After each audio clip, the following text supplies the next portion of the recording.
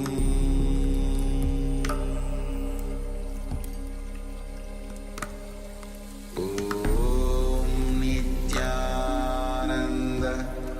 Paramashivoham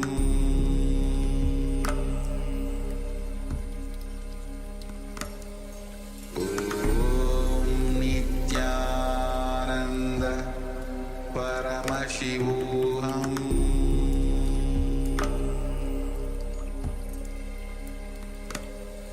Om Nityananda Paramashivoham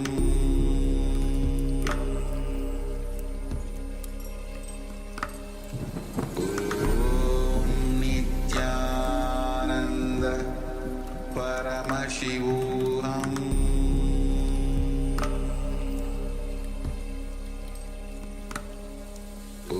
Om Nityananda Paramashivoham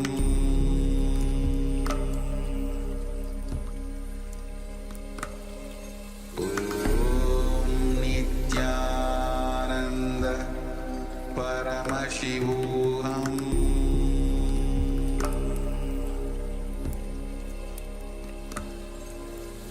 Om Nityananda Paramashivoham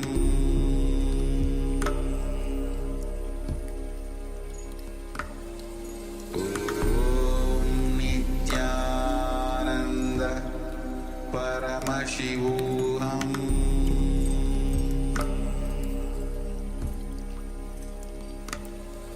Om Nityananda Paramashivoham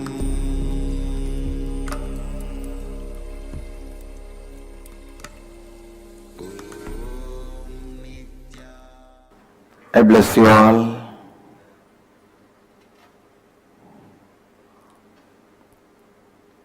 Let you all experience the complete completion with yourself and others. Let you all be the space of perpetual completion. Let you all be the space of perpetual possibility. Let you all be the space of perpetual living enlightenment. Let you all be the space of perpetual living Advaita.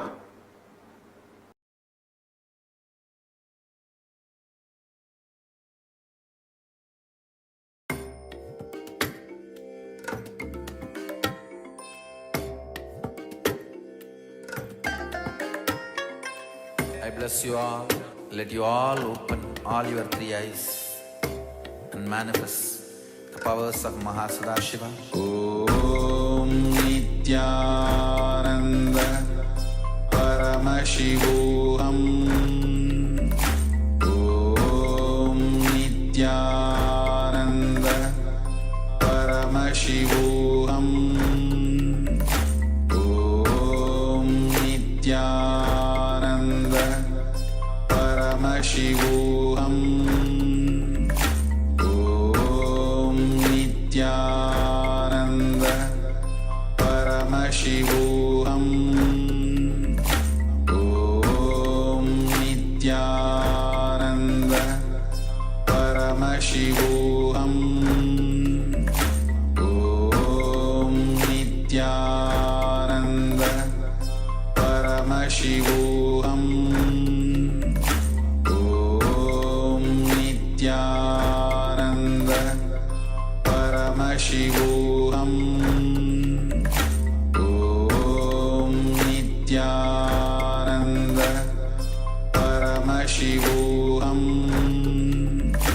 Om Nityananda Paramashivoham Om Nityananda Paramashivoham Om. Yes, welcome back from that powerful meditation technique. That's the Nitya Dhyan meditation that Swamiji, the Supreme Pontiff of Hinduism, has taken us through. I hope you all feel energized, Actually, why don't we go around? Let's ask participants, please let us know, how do you feel? What was your experience during the meditation? And how do you feel now? Please take a moment and let us know in the chat box. How do you feel after this? What was your experience as well with this with this meditation technique that Swamiji has taken us through? So we've gone through the breathing, the intense breathing, we've gone through the humming, and we've gone through chakra awareness, and then just sitting in a space of unclutching. So please let us know your experience in this with this meditation. How do you feel after this meditation technique that Swamiji has personally guided us through?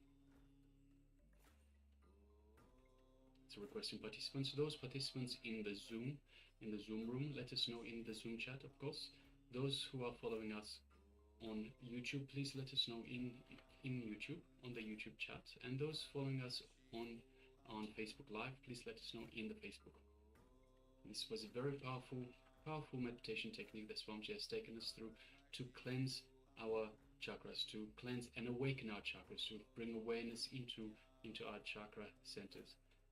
So we went one by one, each chakra along the central points, all the way from the Muladhara, from the being center, from the solar plexus, the heart center, the throat center, the third eyebrow center, and of course the top of the head, the crown center. So just please take a moment. Let us know your experience. How do you feel after this powerful meditation?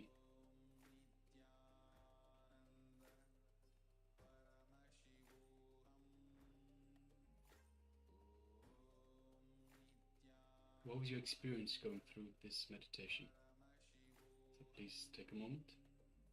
And requesting all participants, so those of you that are still not on camera, so Ma Lizzie, Ma Nitya Ganambananda, Liu Zai Kun, Ma Shu Wei Ping, Ma Chen Hai Hui. Yes, Ma Chen Hai Hui, welcome back. So I request all participants, please come on camera. Make sure that you are on camera. Yes, welcome back, Ma. And also those that have the cameras turned on, but they are not currently in front of the camera, please make sure that you are seen in the camera. Request all participants, please make sure you are in front of the camera and have your camera switched on as well.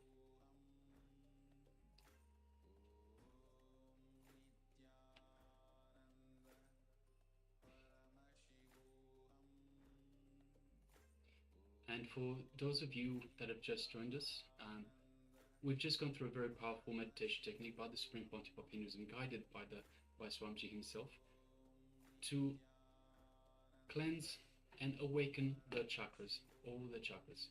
So we've gone through the internalization exercise, where we've identified all the different chakras.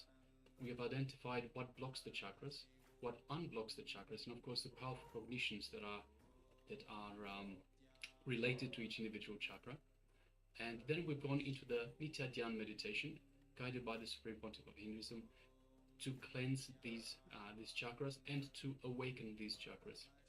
So request participants, once again, if you've missed this this meditation, please you can always go to the YouTube. So we are streaming live on YouTube. Anytime after the event, after the day is finished, you can go and review the program on YouTube itself. So you can go to the live section and replay whichever part of the program that you wish to replay, to remind yourself, to review, to make sure that you imbibe the full program, all the information that you might have missed, or all the information that you'd just like to refresh your mind over. All right, so next we'll be moving on to the next segment, which is of course the power manifestation. So today the power manifestation is consciousness over matter. So now I request all participants, once again, the power manifestation session is always to help imbibe, to help both the powerful cognitions and the energies that we've experienced in the session just finished, to imbibe and to both these energies into our system, imbibing it and holding it through manifesting the powers. So the powers are, of course, always manifested from the space of oneness with the divine. So we lift ourselves in terms of the higher vibration energies, and now we start manifesting the powers to make sure that we hold these energies into our system, to make sure that this becomes our reality. So I request all participants, please make sure you take part in the power manifestation sessions. It is your connection to the divine. It is with every practice, of course, you become better and better at power manifesting, but you also increase your feeling connection and your connection to the divine itself. So now let's move into the power manifestation session. Request all participants to please, yesterday we asked you to have a coconut handy, or if you don't have a coconut, so a coconut. If you don't have a coconut handy, then have some sort of a round fruit. So whether you have an orange, an apple, some sort of a round fruit that you can have, they can hold in the palm of your hand. So requesting participants, please gather a fruit, a round fruit or a coconut. If you have a coconut, fantastic. If not, some sort of a round fruit, perhaps an orange, a lemon, an apple, some sort of a round fruit. So I request all participants to please gather these.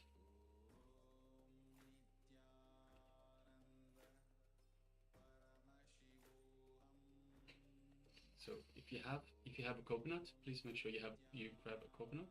If you don't have a coconut, that's okay. If you have some other round fruit, so whether it is an apple, an orange, or a lemon, anything that is round in nature, that you can hold in the palm of your hand. So requesting participants, please gather a fruit or a coconut for this power manifestation session.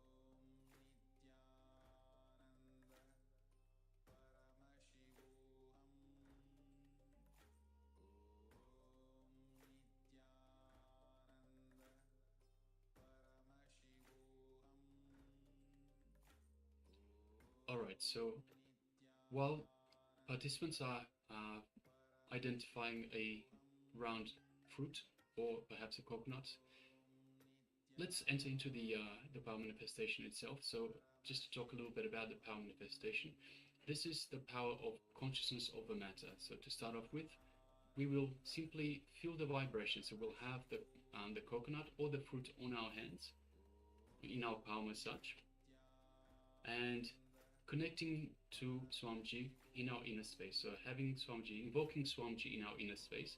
So our inner space in the area that is the solar plexus. So invoke Swamiji in the inner space. Feel Swamiji, feel your entire inner space. Feel Swamiji radiating the superconscious energy, radiating the love and the compassion. And then connect to Swamiji in your third eye as well. So in the third eye, bring Swamiji in the third eye, in the brow center, in between the two eyebrows, the Anya chakra. So bring Swamiji, connect to Swamiji in the brow center, and ask Swamiji to manifest through you. So ask Swamiji to vibrate the coconut or the fruit that you have in your hand, and just feel the vibrations. So we don't need to do anything more at this moment in time. We just want to feel the vibrations of the coconut. So make sure you have your fruit on your palm, and keep your palm as still as possible, and just feel the vibrations of the energy, of the superconscious energy of Swamiji vibrating the coconut or the fruit that you have in your hand. So make sure, once again, I request participants to please get either a coconut or a round fruit, any round fruit, such as an apple, orange, or perhaps a lemon. Any round fruit will do. Just sit it nicely on the palm. Have your palm straight, so the palm is straight. and it's even, so it doesn't move this way or that way, so it's just even like this. And through the power of the third eye, ask Swamiji to vibrate the coconut. So yes, just giving participants a little bit of time. So requesting once again all participants that are not currently on camera, requesting to please come on camera, switch on your camera. So Ma Lizzie, Ma Nitya Ganambananda, Ma Liu Zai Kun, Ma Xu Weiping, please switch on your cameras and please join in this power manifestation.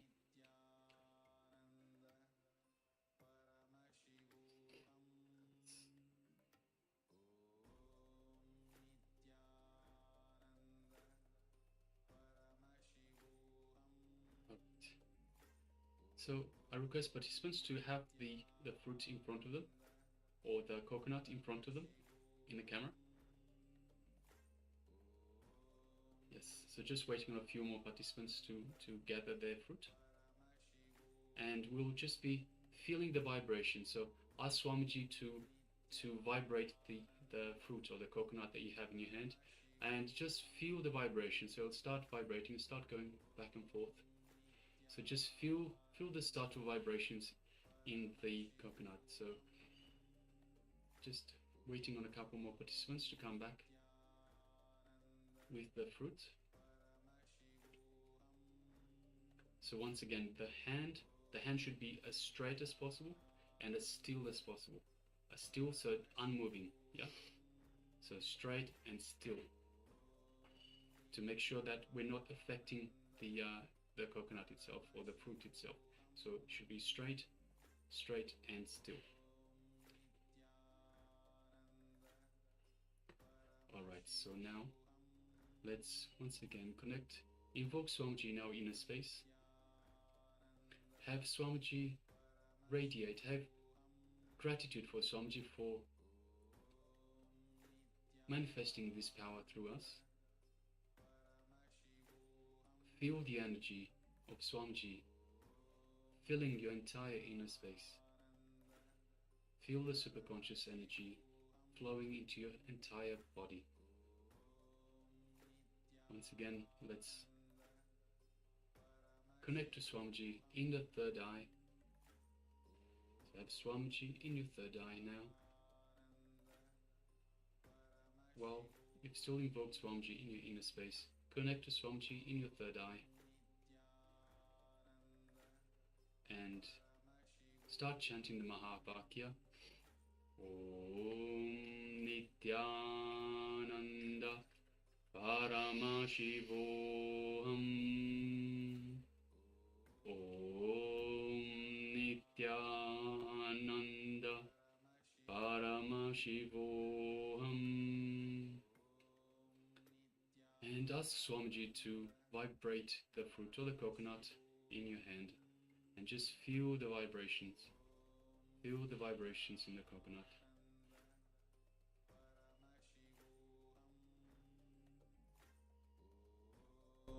Nityananda Paramashivoham. Om Nityananda Paramashivoham. Om Nityananda Paramashivoham. Om Nityananda Paramashivoham. Om Nityananda Paramashivoham. Om Nityananda Paramashivoham. Om Nityananda Paramashivoham. Om Nityananda Paramashivoham. Om Nityananda Paramashivoham. Om Nityananda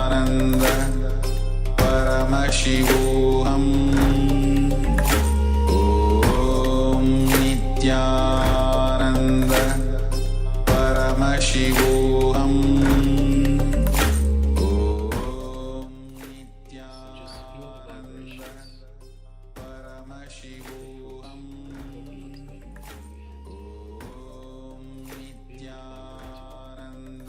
Feel Swamiji Paramashivoham. vibrating.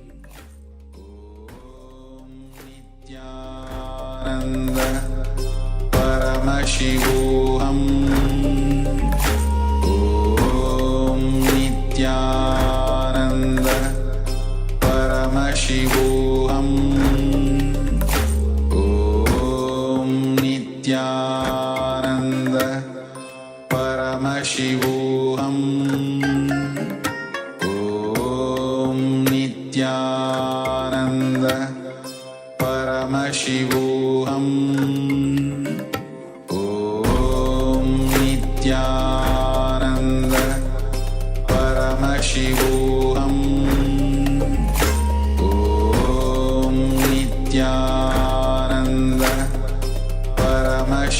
Paramashivoham.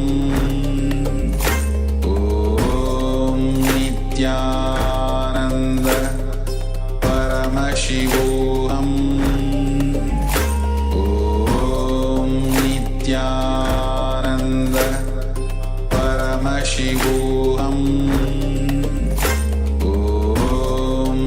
Nityananda.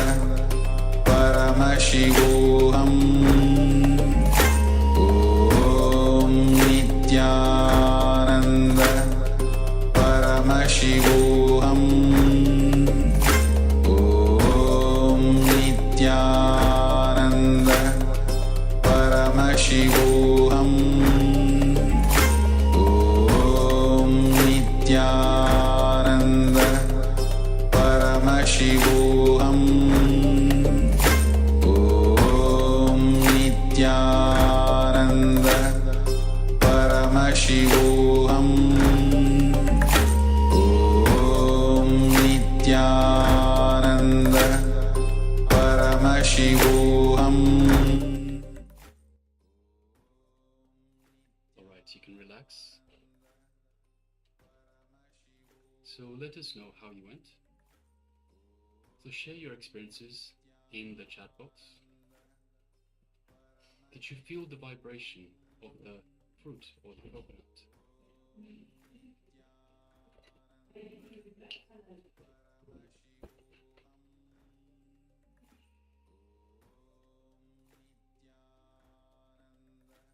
So for those of you that just joined us, this is the first round of the power manifestation, consciousness of the matter. So we just connected to Swamiji and asked Swamiji to vibrate the coconut in our hand. We'll be having a second round shortly, where we will feel the energy, the subtle energy of the coconut or the fruit itself. But for now, let us know. So asking participants, please let us know how you experienced this vibration of the fruit in your hand. So please take a moment and let us know in the chat box. So once again, for those of you following us on YouTube, let us know in the YouTube chat. And for those of you following us, following the Paramashivoham Level-1 program, Day 2 in Facebook, on Facebook Live, please let us know on Facebook.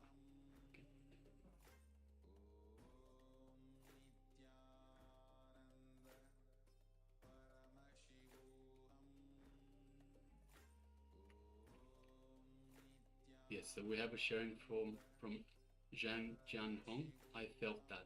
So felt the vibration. Yes, thank you very much for sharing. That's great. Well done, man.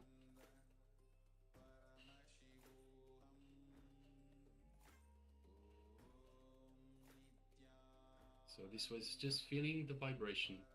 Just feeling the vibrations in the fruit or the coconut that you hold on your palm.